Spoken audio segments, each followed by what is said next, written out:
Rage rap has taken a very prominent place in the underground over the last 5 or so years. I would say damn near half the artists at the top right now are making heavily rage rap focused music.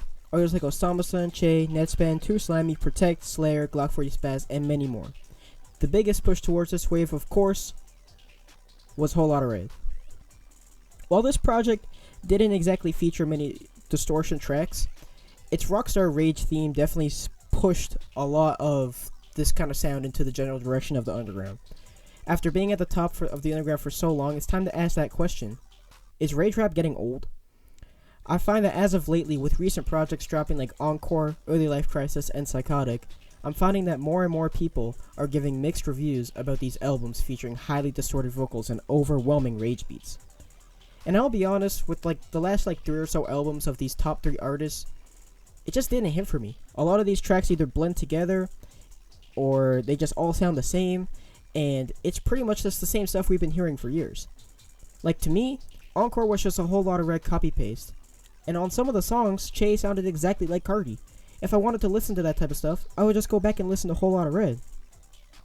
And honestly, this is the one that hits the most for me because I've been a really big Che fan for a long time, like seeing him evolve from all these different sounds over the years. Like, I was loving the direction he was going with his singles like Pizza Time and Miley Cyrus, and I love Say So Says.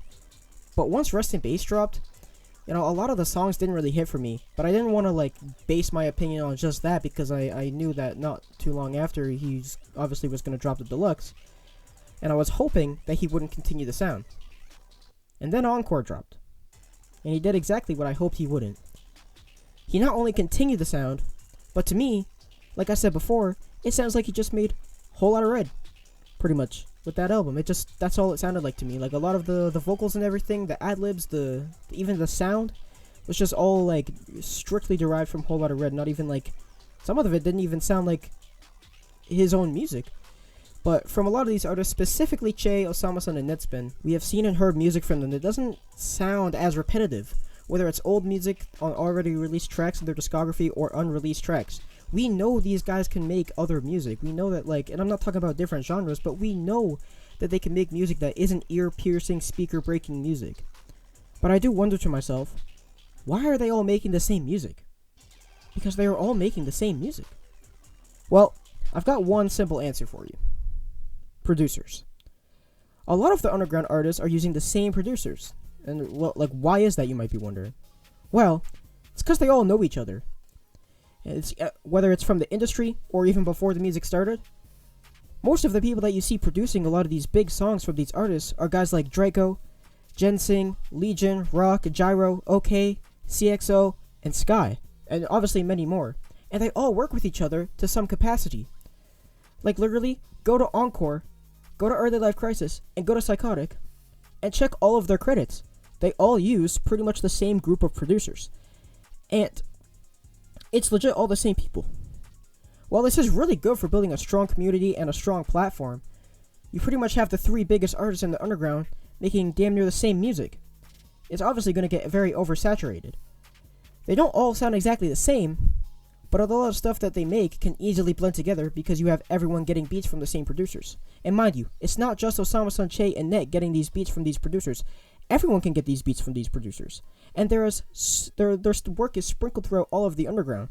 As well as, if you go onto YouTube, there's a billion type beats based on not only these producers, but these artists whose music's being produced by these producers. The underground rage rap genre is starting to become very oversaturated. And I think that there are a lot of people that are either starting to get tired of it, or they will very soon if we don't start seeing a change. I think it's very possible for guys like Osama-san, Netspan, and Che to change up their sounds even while working with these same producers. These are very talented artists and very talented producers, and they are pushing higher and higher for a reason. They have been in the game for a while, and I'm sure that they will be able to change and adapt as the underground moves forward. It is almost inevitable that rage rap gets pushed to the side eventually, but it will never fully be gone just because it's a staple of the underground, just the same as Plug and B was. We don't hear much Plug and B anymore, but it still shows up periodically throughout music we hear because it was such a big impact on the underground, just like rage rap is. But I do believe that it's definitely time to start making a change for something else, and for something else to take the forefront of the underground soon. Because if we don't, it could end up dying out, and that's the last thing we want. I believe all of these guys can make great music, and I believe the music they do make is great. They obviously have a fan base for it, but we just need something different soon. We need some guys that are making different music to start taking a little bit of the head lead, just like these guys are. And eventually these guys will become mainstream, and they'll kind of move on a little bit, but anyway, I just wanted to talk about this because I feel like it's a pretty big topic right now. A lot of people are discussing this more and more these days, especially with more artists blowing up like Slayer and stuff like that, who are kind of like taking this rage rap genre to a different level. Guys like Too Slimy, who are like amplifying it and stuff like that. It's a very big topic nowadays. Anyway, hope you enjoyed. I'll see you next one. Take care.